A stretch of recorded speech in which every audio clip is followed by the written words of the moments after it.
Try natin tong Milosaurus from Jayco. And by the way, this is a part of ranking every Jayco donut. So, yon.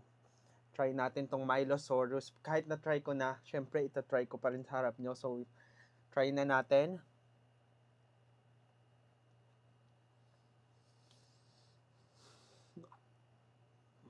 So, sa lahat ng na-try kong Jayco flavor or Jayco donut flavor, ito yung pinaka-favorite ko talaga. So, alam niyo na yung ranking niya for sure. It's a no-brainer. Ayan, kitang-kita niyo naman yung Milo. Very Milo-y. Yung pagka-Milo niya is hindi nakakaumay.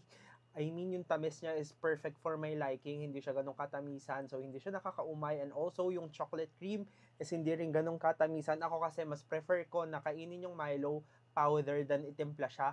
So, pinapapa ko talaga yung Milo kesa ko siya itimpla. Ganun ko siya gustong kainin. And perfect